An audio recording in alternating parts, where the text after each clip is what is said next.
할렐루야. 오늘 이 아침에 나오신 여러분들을 주님의 이름으로 축복합니다. 오늘은 9월 10일 9월 두 번째 주일이고 성령 강림 후 15번째 주일입니다. 지난 금요일이 찬 이슬이 내린 데는 백로였습니다. 북쪽에 기러기가 날아오고 제비는 강남으로 떠나는 때이지요. 좋은 계절이고 또 좋은 때입니다. 제가 청년 시절에 여러 번 읽고 외워보려고 했던 독일의 시인 릴케가 지은 가을날이라는 시가 있습니다. 그 시에 보면 이런 대목이 있습니다. 주여, 때가 되었습니다. 여름은 참으로 위대했습니다. 당신의 그림자를 해시계 위에 들이우시고 들판에 바람을 풀어 놓아주소서. 마지막 과실들을 탐스럽게 있게 하시고 이틀만 더 남극에 햇빛을 주시어 그들을 완성시켜 마지막 단맛이 짙은 포도 속에 스며들게 하옵소서라는 대목입니다.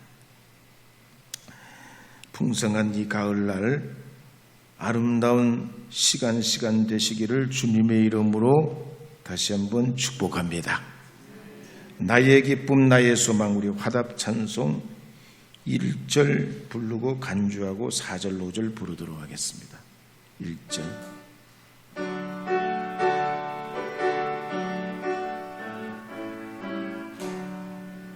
나의 기쁨 나의 소망 되시며 나의 생명이 되신 주 밤낮 불러서 찬송을 드려도 늘 하신 마음 분일세.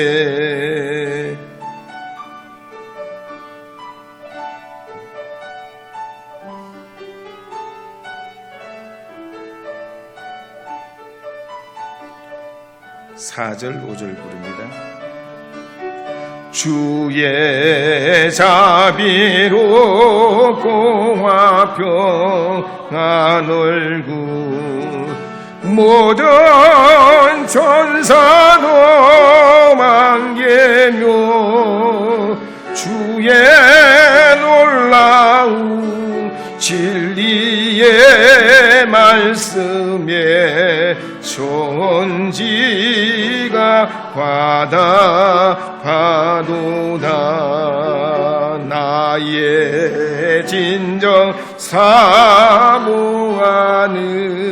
예수님 음성 여차 너만 갖고 나의 생명과 나의 참 소망은 오직 주 예수 분일세.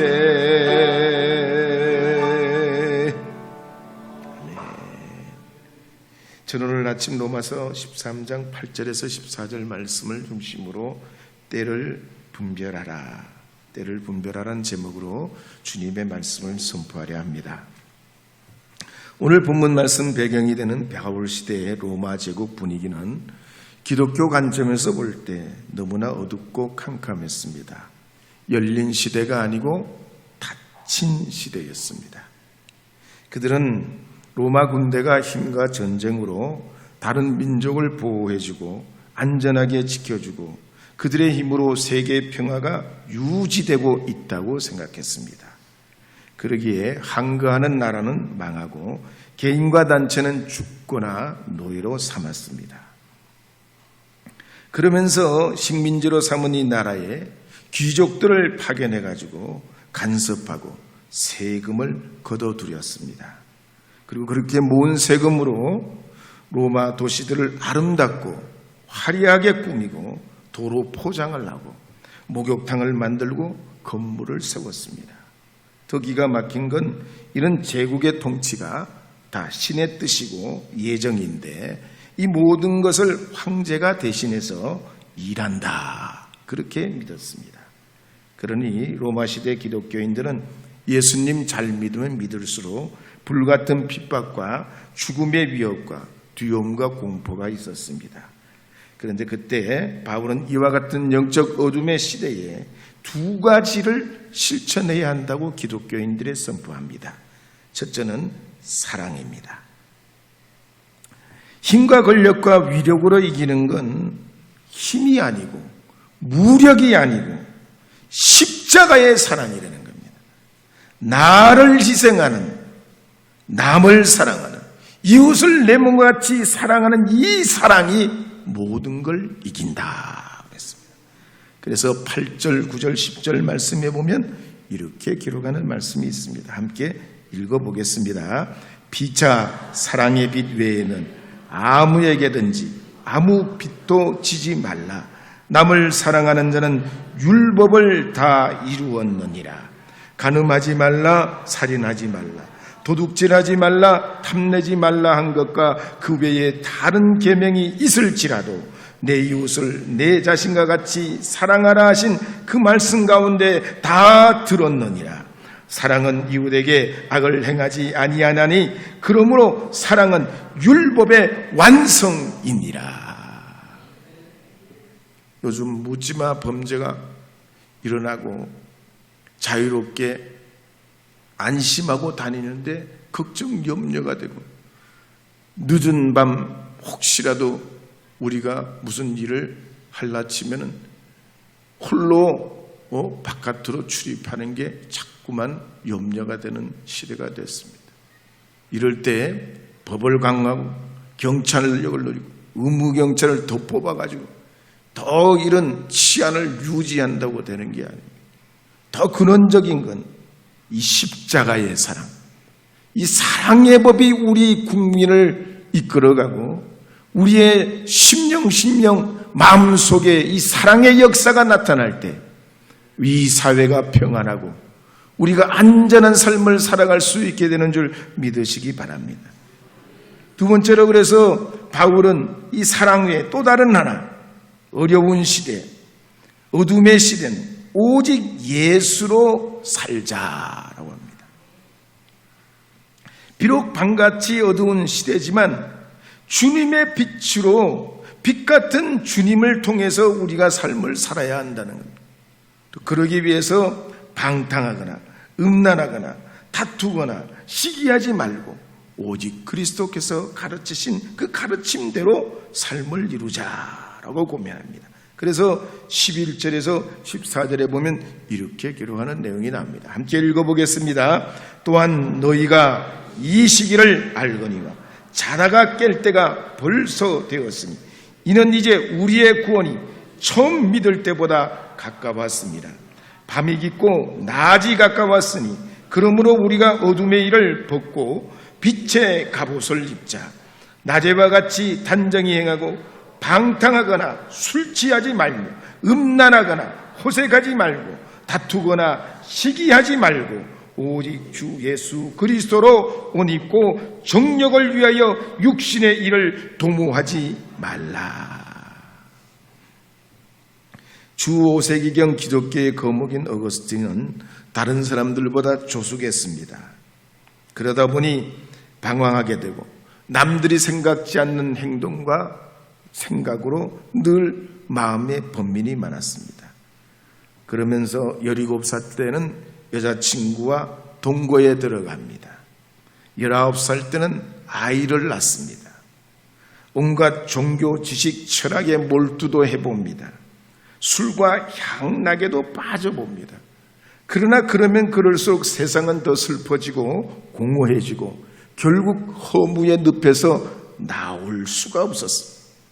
너무나 힘들고 시간이 가면 갈수록 괴롭고 양어깨는 무거운 짐이 뭐가 그렇게 자기를 짓누르는지 힘들고 어려워서 밀란에 있는 친구 집에 정원에 앉아서 머리를 감싸고 괴로워하고 있는데 마침 담 너머에 지나가는 아이가 흥얼거리며 노래하는 소리가 자기 귀에는 들리기를 돌레에게 들어 읽어라, 들어서 읽어봐라. 이 하나님의 음성으로 들리면서 자기 옆에 있던 성경을 들춰서 읽게 됐는데 로마서 13장 13절 14절 말씀이 확 눈에 들어오면서 자기 심령에 불을 받고 변화의 역사가 일어납니다. 그래서 로마서 13장 13절 14절 다시 한번 읽어보도록 하겠습니다.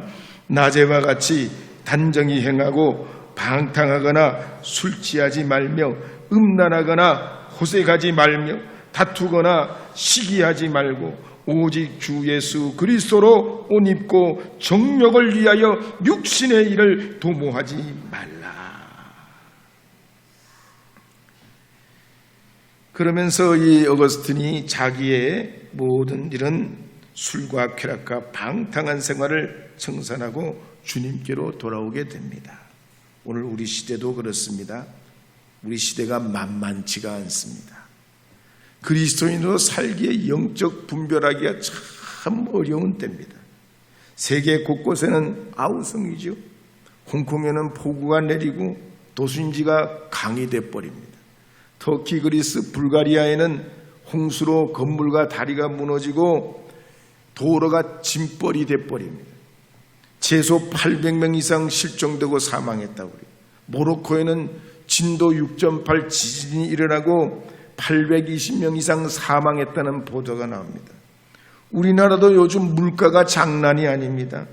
서울 대학생들 원룸 월세가 80만 원가량 돼요. 월세가. 대학생들이 돈이 어디 있어. 80만 원 월세요 요즘. 옛날에 우리가 사는 좋은 집에도 80만 원 내기가 쉽지 않은데 대학생들 한 달치 월세가 80만 원이요. 추석이 다가오니까 사과 한 개가 3,000원이요. 배 4개가 2만 원이요. 그러니 점점 말이죠. 물가가 살아가는 삶의 압박이 심하고 사람들의 행복지수가 떨어집니다. 분명히 말이죠. 소득 수준은 많이 올라갔는데 살이가 점점 더 쪼그라드는 것 같아요. 그래서 우리나라 행복지수가 전 세계 137개국 중에 57입니다. 통계청이 2022년도에 통계한 걸 보면 지난 한 해 동안도 12,616명이 자살했어요. 이 자살 공화국이 됐어요. 이게 10년 이상 계속해서 하여튼 젊어서 죽고 나이 들어서 죽고 다 왜 그렇게 죽어. 죽는 힘이면 살아야지. 이와 같은 우리의 살아가는 삶의 이런 여러 가지 시련과 도전 중에 과연 오늘 이 말씀을 볼 때 우리 삶의 해법이 뭐냐는 거예요. 남을 위해 희생하는 사랑, 예수님 그 사랑밖에 없는 줄 믿으시기 바랍니다. 다른 사람을 비판하고 힘이나 돈으로 눌러가지고 도려내는 것이 약이 되는 게 아니에요. 정치도 여러분 막상 여러분이 해보세요. 쉬움나 안심. 뭐든 여러분이 다 해보시면 쉬운 게 하나도 없잖아요. 남이 하는 실수나 잘못은 왜 그렇게 칼날처럼 송곳처럼 찌르고 째고 그러냐 말이에요. 우리가 살아가는 이 시대는 다 사람은 흠이 있고 문제가 있고 모자람이 있어요. 그래서 허물을 덮어주는 사람, 나보다 남을 낫게 여기는 사랑만이 치료약이고 위로요, 힘이 되는 줄 믿으시기 바랍니다.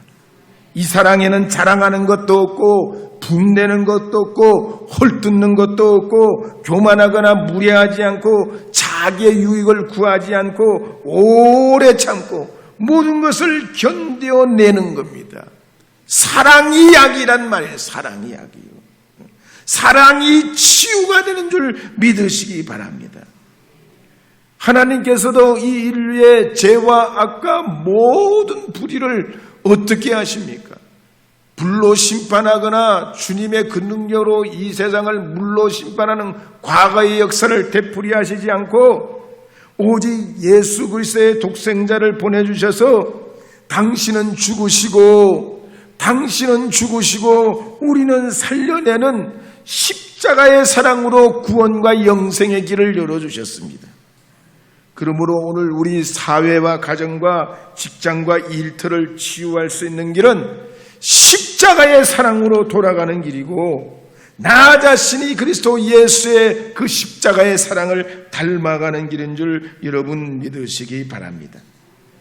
그렇게 될 때 우리 사회가 상처 가운데 있던 분들, 절망 중에 있는 분들, 실망 중에 있는 분들, 이런 분들이 회복되고 힘을 얻고 소망을 갖게 되는 줄 믿으시기 바랍니다. 남아프리카 공화국의 넬슨 만델라의 이야기에 보면 이런 이야기가 있습니다. 인권운동을 하다가 감옥에 갇혔습니다. 가만히 생각해 보니까 자기가 잘못한 게 하나도 없어요. 아니 그런데 감옥에 가둬두고 참 여러 가지로 불편하고 힘들고 이 감옥살이가 쉽지가 않더란 말이에요. 그러니까 느닷없이 그냥 분노가 어느 날 막 화가 솟아오르는데 견딜 수가 없어요. 그래서 어느 날 자기를 면회오는 변호사에게 야 여기 지옥이야! 야 여기 생지옥이야! 막 변호사한테 자기 막 분풀이를 해요. 그러고 나서도 수년이 지냈는데 그렇게 분풀이를 하고 막 소리치고 그래봐도 감옥이 변해요, 안 변해요? 감옥이 변해요, 안 변해요? 감옥은 하나 변함없이 여전하더라는 겁니다. 그러던 어느 날 이 만델라가 깨닫게 됩니다. 아, 내가 아무리 화내봐야 아주 그렇게 내가 입에 말이지 별의별 말을 다 해봐야 환경이나 조건은 변하지 않는구나. 그러면서 그날부터 마음을 바꾸기로 했어요. 그랬더니 이 지옥 같은 감옥이 지옥 같은 감옥이 아니더란 얘기. 그래서 변호사가 또 면회 왔을 때 그랬습니다. 변호사가 물어요. 선생님, 아직도 이 감옥이 지옥 같습니까? 아니요, 지금은 천국이요. 아니 그동안 감옥이 많이 바뀌었나 봐요. 감옥은 그대로인데 내 마음이 변했어요. 여러분, 사람이 깨끗한 것 같아도 장 속에는 500여 종이 달하는 세균이 100조나 서식해요. 여러분 장 속에 다 안 보여서 그렇지, 하나님이 투명하게 안 만들어놔서 그렇지, 이 장 속에 얼마나 더러운 게 가득 찼나. 그 무게가 1kg가 넘는다고 그랬어요. 다 안고 있어. 여러분이나 저나 다 오늘 안고 교회에 왔어요. 근데 이 세균 더러운 게 나쁜 거냐? 나쁜 것만은 아니란 얘기. 우리 소화를 돕기도 하고 우리 몸의 균형을 유지하게도 한단 말이지. 그래서 사람은 꼭 좋은 것만 가지고 안 되는 거예요. 여러분 집을 지으려고 그래 보세요. 깨끗하고 좋은 재료만 사용하나? 쓸모없는 흙도 사용하고 돌도 필요하고 자갈도 필요하고 막대기도 지푸라기도 그런 것도 다 필요하고 땀도 필요하고 수고도 필요해요. 그래서 비록 우리가 살아가는 삶이 다소 실망스럽고 여러분 보기에 안타깝더라도 하나님이 합력해서 선을 이루신다. 하나님이 되게 하신다. 열매 맺게 하신다. 하나님 감사합니다. 만족합니다. 힘내겠습니다. 사랑하겠습니다. 그렇게 선포하시기 바랍니다. 한번 인사 한번 해보시죠. 감사합니다. 만족합니다. 힘내겠습니다. 사랑하겠습니다. 우리나라 해방 직후에 국민 소득이 45달러였잖아요. 1960년에는 80달러, 1970년도에는 243달러, 1977년도에 드디어 1,000달러를 돌파합니다. 지금은 국민소득이 35,000불이잖아요.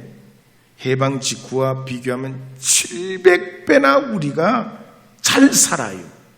몇 배요? 700배요. 700배. 이런 세계사에 이런 기적은 없어요. 하나님의 은혜요. 하나님의 축복이요. 감사요. 만족입니다. 요즘 부동산도 어렵고 가계부채율도 높고 인구는 줄고 노인은 늘어나고 이거 안 되는 거 아니냐, 안 되는 거 아니냐, 안 되는 게 아니냐 그러지 말아요. 하나님 되게 하시는 줄 믿으시기 바랍니다. 되게 하시는 줄 믿고 기도하고 하나님 앞에 나아가면 우리 민족이 하나님께서 그동안도 복을 주셔서 들어서 주셨는데 통일도 되게 하시고 이 나라가 세계 구심절 역할을 하는 배꼽같이 사용하셔서 온 세계 모든 민족이 이 나라로 모여들어서 하나님의 복을 받는 그런 민족이 되도록 꿈을 꾸시기 바랍니다. 우리가 이 700배 잘 살려고 얼마나 숨차게 달려왔어요. 얼마나 밤낮으로 애를 쓰고 왔습니까? 그러니 이제는 좀 느릿느릿하게 소걸음 걸어도 돼요. 이제는 천천히 가도 돼요. 이제는 너무 욕심낼 필요가 없어요. 하나님 감사합니다. 만족합니다. 힘내겠습니다. 사랑하겠습니다. 여러분 주님 앞에 그렇게 선포하며 사시길 바랍니다. 제가 28살에 결혼을 해가지고 우리 부모님과 3년을 함께 살았습니다. 그러다가 31살에 독립을 했습니다. 아내와 함께 깊은 산골짜기에 들어가 살았습니다. 큰 길에서 2km를 들어가야 돼요. 상수도가 없어가지고 샘물에 자동 펌프를 연결해가지고 씻고 먹고 그랬습니다. 근데 이게 비만 오면 물이 흐리고 걸핏하면 이 자동 펌프가 고장이 나네. 걸핏하면. 그래가지고 기사를 부르면 읍내에서 그 기사님이 고치는 기사님이 오시는데 수리비를 꼭 비싸게 불러. 왜? 웬만하면 부리지 말라는 거지. 처음에는 몰랐어요. 그래서 불렀는데 굉장히 비싸게 불러. 기계값만큼 불러. 비슷하게 조금 덜하게. 처음에는 못 모르고 불렀는데 가만히 생각하니까 웬만하면 날 부르지 마. 그 얘기요. 하여튼 거기서 2년을 이렇게 지내다가 첫 목회를 하게 됐는데 목회하는 곳에도 들어갔더니 거기도 가물기만 하면 물이 안 나와. 장마가 지면 흙물이 올라오고 모래가 올라오고 벌레도 올라와. 여러분은 어때요? 우리는 이미 단련이 됐어. 상관이 없어. 그래도 다 하나님의 은혜예요. 아멘을 안 하시네. 여러분 일이 아니니까 상관없어. 제가 그래서 지금 어디에 가도 상관이 없어. 흙물 나오도 살 수 있어. 우리는 살아봤잖아. 다 견뎌봤잖아. 지내봤잖아. 그래도 죽어야 안 죽어. 이렇게 생생하게 살아있잖아. 할렐루야. 그래서 어디를 가든지 무엇을 하든지 하나님의 은혜인 줄 믿고 살고 적응하고 이루어내면 하나님이 여러분에게 꿈을 주시는 줄 믿으시기 바랍니다. 우리 한 번 더 따라해 봅시다. 감사합니다. 만족합니다. 힘내겠습니다. 사랑하겠습니다. 울어도 못하네. 찬송가 불러보세요. 544장. 울어도 못하네.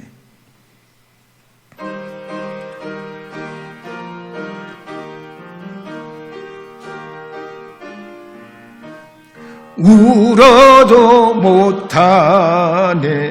눈물만이 흘려도 거부롭게 못하고 죄를 셋째 못하니 울어도 못하네. 십자가에 달려서 예수 고난 당했네. 나를 구원하시리 예수밖에 없네. 할렐루야. 예수님이 다 당하셨어. 다 책임져 주셨어. 다 우리 대신 하셨단 말이야. 그러니 우리는 사랑하는 것, 이 사랑밖에 없는 줄 믿으시기 바랍니다. 두 번째는 우리가 이 시대를 분별하며 살려면 주님의 지혜를 구해야 됩니다. 경부고속도로는 서울 서초구 양재동에서 부산 금정구 구소동에 이르는 480km를 경부고속도로라고 합니다. 1968년 2월 1일에 기공해가지고 1970년 7월 7일에 완공합니다. 완공한 지 올해로 53년이 됐어요. 공사 기간이 얼마 걸렸냐면 2년, 그때 당시 5개월 걸렸습니다. 전 세계에서 제일 빠르게 고속도로를 놨어요. 공사비도 429억밖에 안 들었어요. 480km인데 480km에 429억밖에 안 들었어요. 그런데 공사 중에 77명이 사고로 죽고 주황 분리대도 없이 고속도로가 있었고 도로 폭이 좁아가지고 추돌 사고가 생기고 공사 후에 보수 공사비로 42억이 들었어요. 1990년대까지 이 도로 유지 보수비가 1,500억이 들었습니다. 따지고 보면 공사비에 몇 배나 든 거예요. 몇 배나 들었어요. 빨리 한다고 좋은 게 아니죠. 단축에서 세계 1등이라고 좋은 게 아니죠. 그보다도 몇 배나 돈이 더 많이 들고 더 많은 유지비와 사람들의 피땀이 들어간다는 얘기예요. 오늘날도 많은 사람들이 때를 분별하지 못하고 남들이 뛴다고 나도 뛰고 남들이 걸어간다고 나도 걸어가면 낭패를 봅니다. 그래서 사도 바울은 골로새서 1장 9절에서 10절 말씀을 통해서 골로새 교우들에게 그치지 않고 기도하기를 모든 신령한 지혜와 총명을 넘어서는 하나님의 뜻을 분별할 수 있게 해달라고 기도합니다. 그래서 골로새서 1장 9절 10절 읽어보겠습니다. 이로써 우리도 듣던 날부터 너희를 위하여 기도하기를 그치지 아니하고 구하노니 너희로 하여금 모든 신령한 지혜와 총명의 하나님의 뜻을 아는 것으로 채우게 하시고 주께 합당하게 행하여 범사에 기쁘시게 하고 모든 선한 일에 열매를 맺게 하시며 하나님을 아는 것에 자라게 하시고. 분별할 수 있는 지혜, 이건 주님으로부터 와. 다른 것으로부터 없어. 히브리어로는 다아스예요. 이건 배워서 되는 게 아니에요. 이건 내가 경험으로 숙련되는 게 아니에요. 세상을 살 만큼 살아서 얻어지는 게 아니에요. 하나님이 우리에게 주시는 선물이, 주님이 우리에게 허락하신 이 지혜, 신령한 지혜, 총명은 그리스도 예수를 아는 지혜로부터 시작되는 줄 믿으시기 바랍니다. 1932년 네덜란드에서 태어나고 1957년에 사제 서품을 받고 1966년도에 노틀담 대학과 예일대, 하버드대 교수를 지내다가 1986년도 캐나다의 장애인 공동체로 들어간 헨리 나우엔이 이렇게 말했습니다. 신자가 하나님의 뜻을 분별하기 위해서는 세 가지가 필요하다 그랬습니다. 첫째는 렉치오 디비나, 말씀을 읽고 기도하는 거라. 두 번째 비지오 디비나라고 그랬습니다. 나를 들여다보는 거예요. 그 말씀을 통해서 나를 자꾸 들여다보는 거예요. 세 번째 아우디오 디비나라고 그랬어요. 주님의 음성을 말씀을 통해서 듣는 겁니다. 말씀을 읽고 기도하고 그 말씀을 통해서 나를 들여다보고 이 말씀에 주님의 음성을 들을 때 우리가 세상을 분별할 수 있다고 그랬습니다. 제3의 물결을 쓴 미래학자 엘빈 토플러도 말하기를 이 시대, 앞으로의 우리의 시대는 인간 내면의 목마름이 더해지는 시대이기에 앞으로 살기 좋은 시대가 되면 될수록 더 목마른 시대가 되기에 기도하며 살고 예수님 따라 살아가는 삶이라야 영적 분별이 가능하다 그랬습니다. 사랑하는 여러분, 더욱 주님의 지혜를 구하시기를 바랍니다. 말씀의 귀짝에서 이 가을에 주의 음성을 들으시기를 주의 이름으로 축복합니다. 옛날에 시골 농부가 평생 소원이 있었는데 벼슬 한번 해보는 겁니다. 그러다가 어느 날 시장에 갔더니 사람들이 말하기를 벼슬을 하려면 한양에 가서 3년은 굴러 먹어야 된다 그랬습니다. 그래서 이 농부가 작심을 했습니다. 단단히 마음을 먹고 개나리 보찜을 싸고 한양으로 올라갔습니다. 그리고는 큰 거리에 나가서 무작정 떼굴 굴렀습니다. 아니 여보세요, 그 무슨 일이 있길래, 이게 무슨 사연이 있길래 이렇게 굴르고 있어요? 들어볼 것도 없어요. 3년은 굴러야 되니까 저는 3년 굴을래요. 계속 저는 굴을래요. 그리고 떼굴 구르더라는 겁니다. 사람들이 보니까 얼마나 배꼽이 그냥 얼마나 우스운지 그 모양과 그냥 떼굴 굴러다니는 모습을 보니까 정말 웃겨요. 근데 이 소문이 결국 한양 도성에 파다하게 퍼지고 임금님 귀에까지 들어가게 됩니다. 그래서 임금님이 하도 궁금해가지고 하루는 평복을 입고 나와가지고 그 농부를 봅니다. 여보시오, 아니 그렇게 벼슬을 하고 싶으면 현감 자리라도 줄까요? 아, 좋습니다. 아니면 이판 정승이나 무슨 사판이라고 해야 되나, 뭐라고 해야 되나, 이판 사판이라고 해야 되나, 하여튼 정승 자리를 줘야 되는 거. 아, 그것도 좋죠. 아니 그러지 말고 차라리 임금 자리가 어떠소? 이 말을 듣고 떼굴떼굴 굴르던 이 농부가 벌떡 일어나더니 변복한 임금님 멱살을 잡고 패대기를 치는 거예요. 귀싸대기를 철썩철썩 내리때리는데, 이놈아, 네가 나보고 지금 역적질 하라는 거냐? 너 오늘 나한테 죽어봐라. 변복한 임금님에게 달려들어가지고 임금님 죽일 듯이 그냥 임금님을 후려치니까, 아이, 임금님 주변에 있던 호위 무사들이 억지로 떼어가지고 임금님이 도망을 치게 됐어요. 궁궐로 돌아가서 임금님이 가만 생각해 보니까 참 괘씸한 놈인데 참 이런 놈이 세상에 없더란 얘기예요. 그래서 사람을 보내서 궁궐로 불러들였습니다. 여봐라, 고개를 들라. 날 몰라보겠느냐?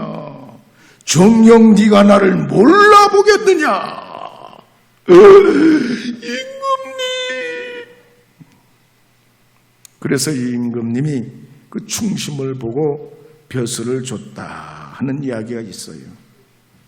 여러분, 우리가 빨리 간다고 빨리 가는 게 아니고 오늘도 주님의 은혜로 세상을 분별하며 주께서 우리에게 말씀하신 바를 따라 여러분 나아가시는 여러분 되게 될 때에 하나님 주신 삶을 보다 더 아름답고 풍성한 삶을 살아가는 이 가을이 되게 될 줄 믿습니다.